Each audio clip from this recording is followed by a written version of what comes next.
Hey everybody, this is Jason Akers again with Green Acres Pest Control. This is the final episode in Mouse Mondays. It's a special I've been running all November long that on Mondays all month about mouse control in the wintertime. I mean, it's coming up on December. We're getting around Christmas time. You know, not a creature was stirring, not even a mouse. Mice stir. They do. They get in and you don't hear them, but they're there.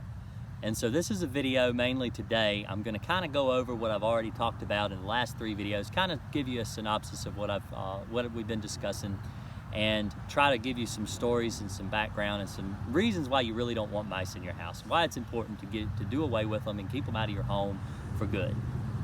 All right, mice, they don't really control their bladder. They're not known for bladder control. They are, they get full of pee and they just let it go. They just, like in that Frozen movie. Talking about Disney movies, that's another reason why, honestly, I believe a lot of people don't like to kill mice, is because, you know, Cinderella had the little pet mice and they helped her make her dress and they sang songs to her, and they really have been kind of romanticized with the movie industry with things like books. I remember when I was a kid, I think it was Beverly Cleary that wrote the book Stuart Little. And so you have these stories that kids have grown up reading about rats and about mice and about how they are, you know, some Tom and Jerry, you know, you got the mouse and the cat. You know, there's so many stories that you've got Speedy Gonzales with the, you know, the Looney Tunes. And so Mighty Mouse, you know, there's so many cartoons out there that deal with mice and try to paint them in this awesome thing that they're really not that bad at all. But the truth is that millions of people worldwide have died from mouse problems. If they never had mice, they would have never died. If they didn't have rats, they would have never died. The bubonic plague killed millions of people in the Middle East, in the UK, all across the you know, the middle part of the world. That's what I like to call, on the other side of the pond over there. And so you really need to keep that in mind when you know, they're not a cartoon character.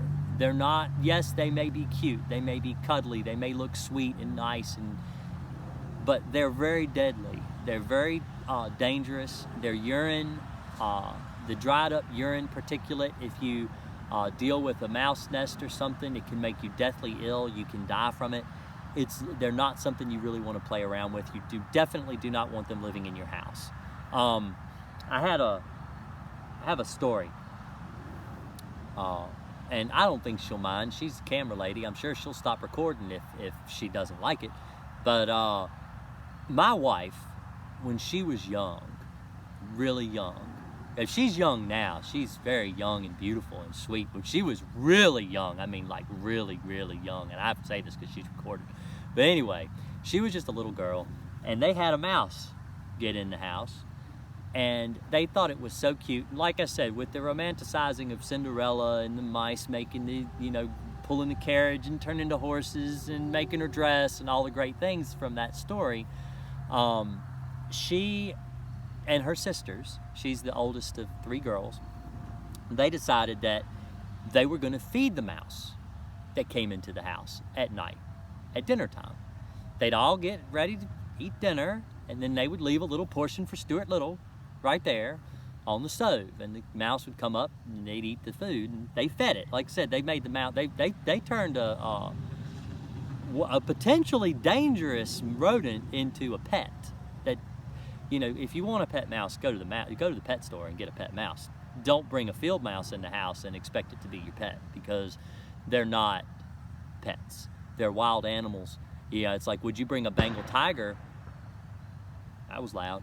Would you bring a Bengal tiger into your home and then call it your little, you know, your little kitty cat? No, of course not. That'd be crazy. It'd maul you to death. And you shouldn't treat mice in the same way either. I have a story of a lady.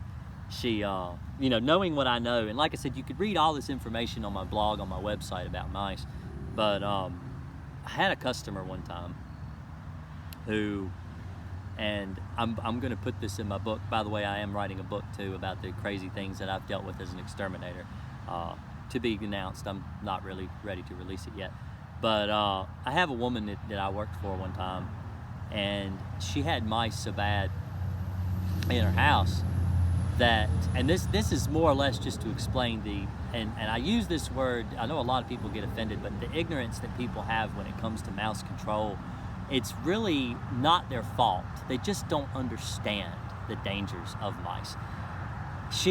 I counted 50 mice in her attic. I stopped counting after I got to 50. And I mean, you could see them running back and forth across the rafters. She had such an incredible infestation. I've never seen anything quite like it since, or even before. It's the worst mouse job I've ever been on. And they were so bad. And she had a microwave oven that vented out through the attic. The mice had tore a hole around that ventilation pipe, and they were traveling down, and they were living on top of the microwave in the ventilation. And the way, it's a convection oven, and the way it works is she was making hot pockets in the morning, and the air circulates around in that ventilation. And I told her, I said, you may not want to eat that hot pocket. And she's like, well, the kids got to have something before they go to school. And they pulled them out and they ate them. And you could see the mouse sitting on top of the microwave, chewing at the little plastic guard, you know, for the vent guard. And man, my nose is itchy today. I'm not picking my nose, but anyway, the mice were chewing at that guard, trying to get out of that microwave. And she said, "Oh yeah, he does that every morning. That's Stuart. The kids call him Stuart Little." And then they ate their Pow Pockets. They just ate them. Like, oh boy, this is delicious. I love mouse pee all in my food. That is wonderful. That's, you know, that's what they're doing. That's the equivalent of what they're doing. I had a woman that called me one time, frantic, very much distressed, frantic, out of control, worried. And she had a husband who was of a different faith. I'm not exactly sure the religious faith, but the religious faith that he had, he didn't believe in killing any creature at all. It may have been Hinduism. I'm not sure. I'm really not sure. And maybe you could leave me a comment in the description below if you're knowledgeable on this subject. But he had to go overseas to visit his family, and he was only going to be gone for about a week and a half, 2 weeks.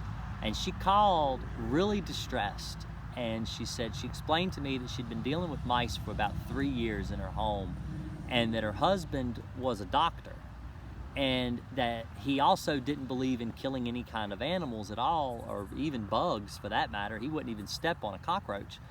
And that the mice were getting out of control, and she had researched, and she knew that mice cause all kinds of diseases and kill people.